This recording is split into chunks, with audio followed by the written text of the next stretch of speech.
बिस्मिल्लाहिर्रहमानिर्रहीम। अस्सलाम वालेकुम नाज़रीन, आप यूट्यूब चैनल देख रहे हैं। मैं इमरान ख़ान हूँ।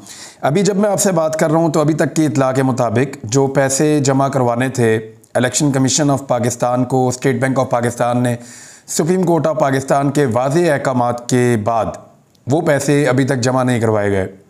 और इस सिलसिले को रोकने के लिए हुकूमत जो कोशिश कर रही थी उन्होंने उसको आगे बढ़ाया है। ये हुकूमत कभी भी ऐसा नहीं कर सकती थी अगर इस्टेब्लिशमेंट का आशीर्वाद इनके साथ ना हो तो।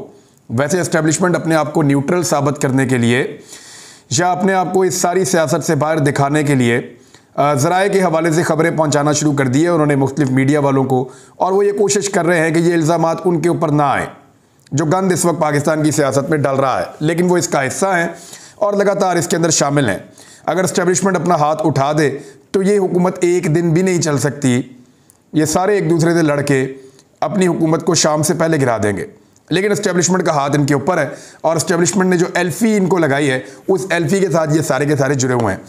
अभी सूरत हाल ये है कि हुकूमत ने जो अब तो सेनेट का इजलास भी तलब कर लिया है और वहाँ पे भी कल से कार्रवाई करेंगे, लेकिन वफाकी काबीना ने जो फंड्स की फराहमी के हवाले वहाँ पे एक मीटिंग की है और दोबारा से ये मामला भिजवाया गया पार्लियामेंट के अंदर और पार्लियामेंट ने एक मरतबा फिर कसरत राय से मुस्तरद कर दिया है कि इलेक्शन कमीशन ऑफ पाकिस्तान को फंड फराहम किए जाएँ पंजाब के और खैबर पख्तूनख्वा के इंतखाबात के लिए। स्पीकर राजा परवेज़ अशरफ की सरबराही में होने वाले कौमी असम्बली के इजलास में वज़ीर कानून आज़म नज़ीर तारड़ ने काबीना की जानिब से रेफ़र की गई समरी बतौर तहरीक ऐवान के अंदर पेश की, लेकिन उसके बाद ऐवान ने यानी कायमा कमेटी ने कौमी असम्बली की मंजूरी के बगैर फंड्स जारी ना करने की सिफारिश की थी। कौमी असम्बली ने पंजाब में इंतखाबात के लिए 21 अरब रुपए, पंजाब और खैबर पख्तूनख्वा दोनों के अंदर इंतखाबात हैं, 21 अरब रुपए फंड्स की ज़िमनी ग्रांट की डिमांड मुस्तरद करते हुए तहरीक को कसरत राय से मुस्तरद कर दिया है, यानी अब पैसे नहीं देंगे। कल दिन 12 बजे तक के लिए इजलास मुलतवी कर दिया गया है। अब ये इजलास चलाया जाएगा सुप्रीम कोर्ट ऑफ पाकिस्तान के मुकाबले में, यानी एक तरफ सुप्रीम कोर्ट ऑफ पाकिस्तान के अंदर जो भी अमल दरामद केस है उनके फैसले के ऊपर एक तरफ वो चल रहा होगा और दूसरी तरफ पार्लियामेंट के अंदर से सुप्रीम कोर्ट ऑफ पाकिस्तान के ऊपर जो है वो तनकीद हो रही होगी। अदालत से टकराव का एक मुकम्मल प्लान तैयार कर लिया है वफाकी हुकूमत ने। ये इलेक्शन में जाना नहीं चाहते, इलेक्शन में इसलिए नहीं जाना चाहते कि इलेक्शन के अंदर शिकस्त है और शिकस्त से बचने के लिए उनको आइन को तोड़ना पड़ेगा। सुप्रीम कोर्ट आइन को तोड़ने नहीं दे रही, वो कह रही है कि आप इलेक्शन करवाएं, लेकिन अब वो सुप्रीम कोर्ट से भी टक्कर ले रहे हैं। आइनी नुक्ता नज़र से 90 दिन के अंदर इंतखाबात करवाने हैं और हुकूमत बाउंड है कि हुकूमत तमाम फैसिलिटीज़ फराहम करेगी इलेक्शन कमीशन ऑफ पाकिस्तान को। इलेक्शन कमीशन ऑफ पाकिस्तान भी जो है वो बगल बच्चे की तरह का रोल प्ले कर रहा है, वहाँ से भी हमने कोई सख्ती नहीं देखी। वो बेचारगी का इजहार कर देते हैं जाके जी पैसे ही नहीं है, सिक्योरिटी नहीं है तो हम कैसे इलेक्शन करवा दें। फ़र्ज़ कीजिए कि इलेक्शन कमीशन ऑफ पाकिस्तान को 10 साल तक पैसे और सिक्योरिटी ना दिए जाएँ तो क्या वो 10 साल तक इलेक्शन नहीं करवाएगा इस मुल्क के अंदर? इस तरह तो ये मुल्क चलेगा ही नहीं। तो अब सुप्रीम कोर्ट ऑफ पाकिस्तान के कोर्ट में दोबारा बॉल चला जाएगा। अगर आज रात तक स्टेट बैंक ऑफ पाकिस्तान 21 अरब रुपए जारी नहीं करता और 21 अरब रुपए नहीं देता पंजाब और खैबर पख्तूनख्वा के इंतखाबात के लिए, तो फिर एक नया दिन शुरू होगा। देखना यह है कि अदालत एक मरतबा फिर रेस्ट्रेंट का मुजाहरा करेगी या अदालत का इंसाफ देने का तरीक़ाकार वही होगा जो तरीक़ाकार इमरान खान के खिलाफ अदालत इस्तेमाल करती है। यानी इमरान खान एक जुमला बोले तो अदालत में उनकी बहुत सारी पेशियां लग जाती हैं, एक जुमला बोलें तो दहशतगर्दी के और तौहीन के मुकदमात होना शुरू हो जाते हैं। लेकिन दूसरी जानिब तस्वीरें दिखा दिखा कर गालियाँ दी जाएँ, बदतमीज़ी की जाए, तौहीन की जाए, अदालत की हुकुमतूली की जाए, कोई फ़र्क नहीं पड़ता। आज़ाद कश्मीर का वज़ीर आज़म सिर्फ इसलिए फ़ारिग कर दिया कि नापसंदीदा जुमले थे, बयानात की बुनियाद के ऊपर आज़ाद कश्मीर का वज़ीर आज़म फ़ारिग कर दिया।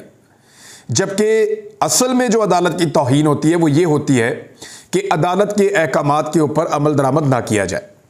अदालत की दो तरह की तौहीन हम कहते हैं कि अदालत के बारे में तौहीन आमेज़ जुमले इस्तेमाल किए, और दूसरा ये होता है कि अदालत का हुक्म नहीं माना। एक्चुअली जो असल में तौहीन है, जिसको एक बड़ी तौहीन के तौर पर लिया जाता है अदालत की, वो ये है कि अदालत के अहकामात की खिलाफ वर्जी की जाए, अदालत का हुक्म ना माना जाए। यहाँ पर शहबाज शरीफ, उनकी काबीना, उनकी गवर्नमेंट एस्टेब्लिशमेंट के आशीर्वाद से अदालत के हुक्म की अदूली कर रही है, अदालत का हुक्म मानने से इनकारी है और ये एक तौहीन का नेक्स्ट लेवल है। लेकिन इसके ऊपर किसी किस्म का कोई एक्शन नहीं हो रहा अदालत की जानिब से। उसकी एक वजह है, supreme court of Pakistan restraint का मुजाहरा कर रही है, क्योंकि उन्होंने अपनी पावर जो एक्सरसाइज करनी होती है वो इदारों के जरिए करनी होती है। लेकिन एस्टेब्लिशमेंट और इदारे इस वक्त इमरान खान के खिलाफ खड़े हैं, तो सुप्रीम कोर्ट ऑफ पाकिस्तान को आईने पाकिस्तान के मुताबिक इंसाफ की फरहमी में दिक्कत पेश आ रही है। भारत कौमी असम्बली ने जो करना था वो कर दिया है। दूसरी जानब धमकी भी लगाई गई है, वही वाली धमकी जो कल राणा सनाउल्लाह साहब ने लगाई थी, वो आज तारड़ साहब ने भी कही है, वफाकी वज़ीर कानून ने। उन्होंने कहा जी कि ये इनको फिर पैसे भरने पड़ेंगे, अगर ये पैसे दे देंगे तो 21 अरब रुपए सुप्रीम कोर्ट ऑफ पाकिस्तान के हुक्म पर।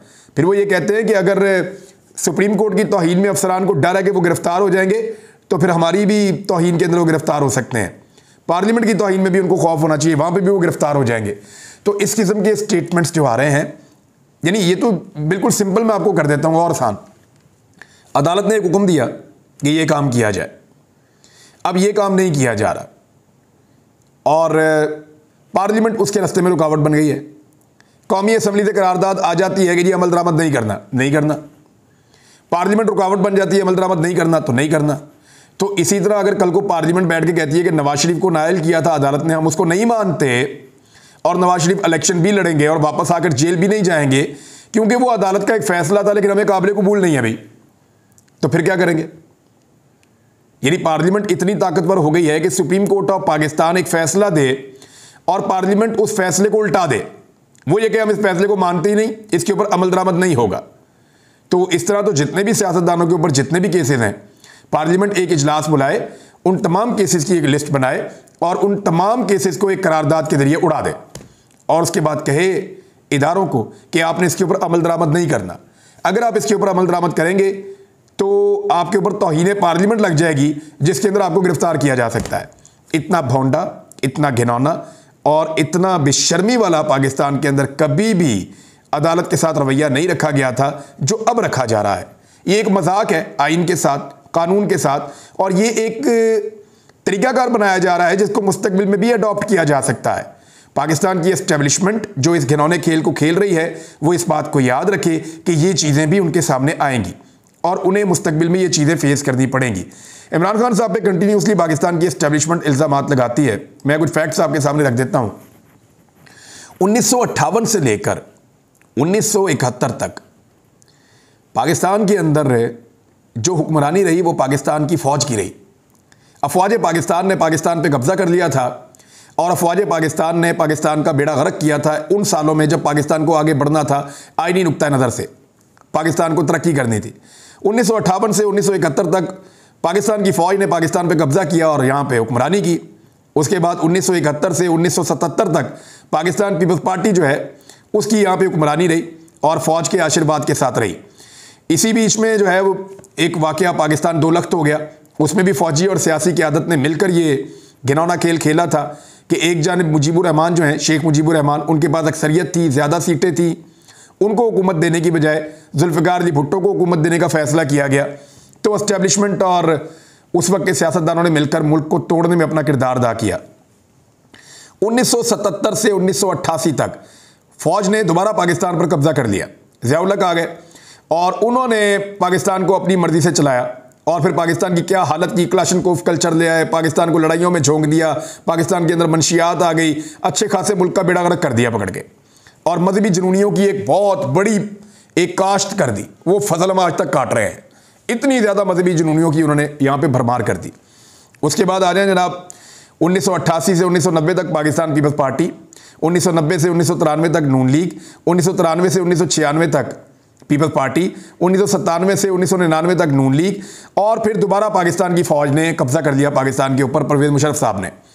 परवेज़ मुशर्रफ साहब ने 1999 से 2008 तक अपनी फ़ौजी ताकत का इस्तेमाल करते हुए पाकिस्तान को कंट्रोल कर लिया और फिर पाकिस्तान के अंदर एक नई जंग छेड़ दी। अमरीकी जंग का पाकिस्तान हिस्सा बन गया क्योंकि परवेज़ मुशर्रफ साहब ने कहा था कि अमेरिका पाकिस्तान को पत्थर के ज़माने में धकेल देगा और एक खौफ था, एक डर था, उनको ये पैगाम पहुंचाया गया तो वो अमेरिका के आगे लेट गए। जो अमेरिका ने कहा वैसे ही उन्होंने किया और पाकिस्तान का बेड़ा गर्क करवा दिया। दहशतगर्दी की एक खौफनाक जंग पाकिस्तान के कबायली इलाकों से होते हुए हमारे शहरों तक पहुंच गई। तो 2008 तक बेड़ा गर्क किया, दोबारा से पाकिस्तान की फ़ौज के कंट्रोल में था मुल्क।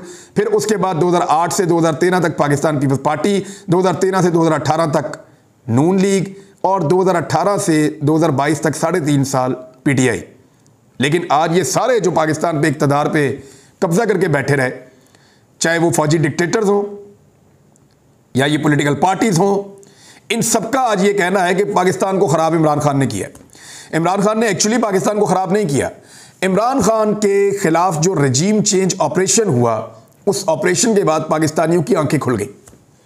पाकिस्तान को आइडिया हो गया कि एक्चुअली उनके साथ हो क्या रहा है, और इस रजीम चेंज ऑपरेशन ने पाकिस्तानियों को वो सवालात करने पर मजबूर कर दिया जो सवालात करने से पहले लोग सोचते थे, डरते थे या कंफ्यूज रहते थे। अब बड़ा ओपनली पाकिस्तानी कहते हैं कि यार हुकूमतें इन्होंने की है, मुल्क के अंदर बेड़ा गर्क इन्होंने किया है, मुल्क को लूटा इन्होंने है, पैसे इन्होंने बनाए हैं, और इल्ज़ाम आप उठा के एक ऐसे आदमी पर डाल दें जिसने 3 साल हुकूमत की है इस मुल्क में, और 3 साल के अंदर आप एक भी मेगा करप्शन का स्कैंडल नहीं ला सके। कभी आप तोशाखाना के पीछे छुपते हैं, कभी आप निकाह की इद्दत ढूंढ रहे होते हैं, कभी आप मौलवियों को कह रहे होते हैं कि इसके ऊपर फतवा दे दो, कभी कुछ और कभी कुछ। अभी वो साहबजादा हामिद रजा साहब ने ट्वीट्स करके बताया है, उन्होंने कहा कि हमारे उलमा को टेलीफोन किए जा रहे हैं, मेरी फैमिली को टेलीफोन किए जा रहे हैं, मेरा नंबर मौजूद है, मुझे कॉल करो। वो कहते हैं उनको फ़ोन कर करके धमकाया जा रहा है और कहा जा रहा है कि इमरान खान से मुखालफत का इजहार करो। सुन्नी इत्तेहाद कौंसिल के उलमा को यह कहा जा रहा है कि इमरान खान से अपने आप को अलग करो, इमरान खान की मुखालफत करो, इद्दत वाले मामले को एक बड़ा मजहबी और सियासी इशू बनाओ। तो वो साहबजादा हामिद रजा साहब ने कहा कि हम तो इमरान खान के साथ खड़े हैं और इन चीज़ों के ऊपर हम बिलीव नहीं करते। उनकी मुलाकात भी हुई थोड़े दिन पहले इमरान खान साहब से। तो ये इस किस्म के टैक्टिक्स इस्तेमाल किए जा रहे हैं कि मजहबी जुनूनियों को इकट्ठा करके मजहबी रंग देते हुए इमरान खान साहब को दोबारा उनकी जान को खतरे में डाला जाए और उनको अकेला किया जाए। अली अमीन गंडापुर की गिरफ्तारी के वक्त आपको याद है सीनियर ऑफिसर ने अदालत में क्या कहा था? उन्होंने कहा था कि मैं तौहीन अदालत की कार्रवाई भुगतने के लिए भी तैयार हूं, मतलब उसका यह कहने का, लेकिन मुझे ऊपर से हुक्म है, मैंने इस बंदे को गिरफ्तार करना ही करना है। क्यों गिरफ्तार करना है पता है? गिरफ्तार करने वाले को आइडिया था कि आज़ाद कश्मीर का वज़ीर आज़म फारिग कर दिया जाएगा। उसको आइडिया था कि आज़ाद कश्मीर के वज़ीर आज़म को फारिग करने के बाद वहाँ पे एक रजीम चेंज ऑपरेशन की कोशिश की जाएगी, और वो कोशिश बहुत हद तक कामयाब हो रही है। एस्टेब्लिशमेंट के पुराने मोरे जो हैं वो इमरान खान साहब को छोड़ कर जा रहे हैं।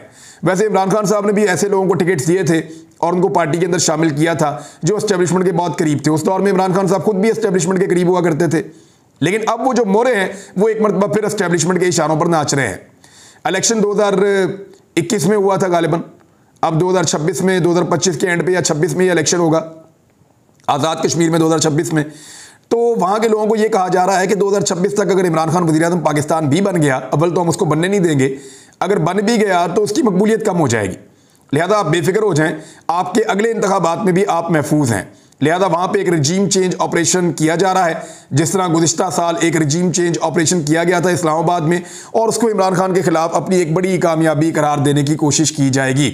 अली अमीन गंडापुर क्योंकि इन तमाम लोगों से राब्ते में रहते थे, गिलगित बल्तिस्तान और आज़ाद कश्मीर, इन दोनों हुकूमतों में, इनके इलेक्शंस में, इनके अरकान को इंतखाब के अंदर मदद करने में, हर चीज़ में अली अमीन गंडापुर जो हैं वो पेश थे। बल्कि टिकटों की तकसीम के अंदर भी वो इमरान खान साहब के साथ बैठते थे।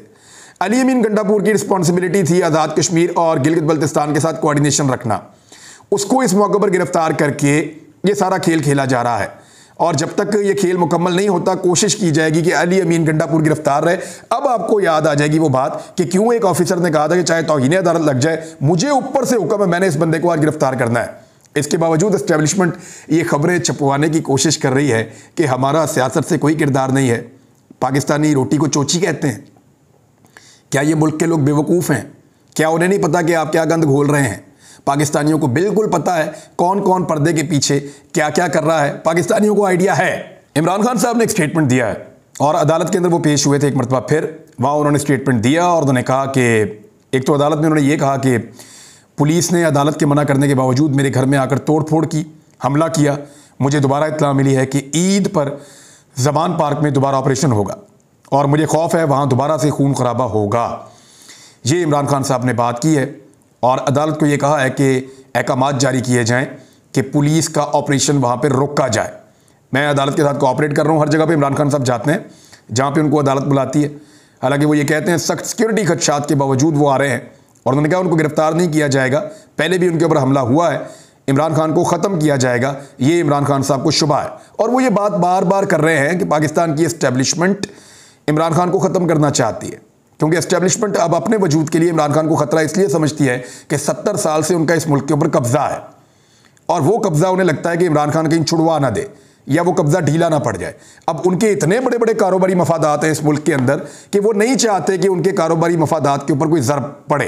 तो एस्टेब्लिशमेंट बदस्तूर बज़िद है कि इमरान खान को किसी तरह भी हटाना है, ये इमरान खान साहब को लगता है और वो ये कह भी चुके हैं और उन्होंने हम सबको ये बताया भी था बाकी सहाफ़ियों की मौजूदगी में कि नवाज शरीफ ने तहरीरी तौर पर वादा लिया हुआ है, हलफ लिया हुआ है एक बहुत ताकतवर शख्सियत से कि मैं आपका काम कर दूंगा और आपने इमरान खान का पत्ता साफ करना है। और वो जो शख्सियत है उसके ऊपर अब दबाव डालते हैं बार बार नवाज शरीफ कि अपना वादा आप पूरा करें। इमरान खान साहब ने अमेरिका के बारे में और सऊदीया के बारे में भी एक बात की है। उन्होंने कहा मैं उनके खिलाफ नहीं हूँ, ये तो वो पहले भी कहते रहे हैं। उन्होंने कहा ना वो हमारे खिलाफ थे, हमारे उनके साथ ताल्लुकात ठीक थे, लेकिन जनरल बाजवा ने इसके ऊपर एक बहुत प्रोपेगेंडा करवाया पाकिस्तान के अंदर भी और पाकिस्तान के बाहर भी कि मेरे ताल्लुकात अमेरिका और सऊदी अरब से ख़राब हैं। अब जनरल बाजवा ने कैसे लॉबिंग करवाई थी, कैसे वो हुसैन हक्कानी से मिले थे। हुसैन हक्कानी ने कहा कि जनरल बाजवा खुद बताएं कि वो मुझे क्यों मिले थे। ये चीज़ें तो अब खुद ही क्लियर होती चली जा रही हैं। इन चीज़ों पे वैसे पाकिस्तान की फ़ौज के अंदर भी इंक्वायरी होनी चाहिए कि उनका जनरल उस शख्स को क्यों मिलने जा रहा था जिसके बारे में ये एलिगेशन है कि वो पाकिस्तान की फ़ौज के ख़िलाफ़ है और पाकिस्तान का गद्दार है। बाकायदा उसके ऊपर जो है वो पाकिस्तान में केसेस चलते रहे हैं सुप्रीम कोर्ट ऑफ पाकिस्तान के अंदर तक, और पाकिस्तान की एस्टेब्लिशमेंट के लोग पाकिस्तान के सहाफ़ियों को बताते रहे कि बंदा ठीक नहीं है, उसको टीवी पे लेना भी मना होता था। तो इमरान खान साहब का मौक़िफ़ वही है जो वो पहले कहते थे कि दोस्ती हम सबके साथ करना चाहते हैं, गुलामी हम किसी की नहीं करना चाहते। अमेरिका के साथ बेहतरीन ताल्लुकात होने चाहिए और मैं खुद भी इसके हक में हूँ। पाकिस्तान के दुनिया के तमाम ममालिक के साथ बेहतरीन ताल्लुकात होने चाहिए, लेकिन दोस्ती के, गुलामी के नहीं। नाज़रीन, अब तक के लिए इतने, अपना ख्याल रखिएगा, अपने इस चैनल का भी। एक अगले वीलॉग के साथ कुछ और चीज़ें आपको बताऊँगा। अब तक के लिए इतने, अल्लाह हाफ़िज़।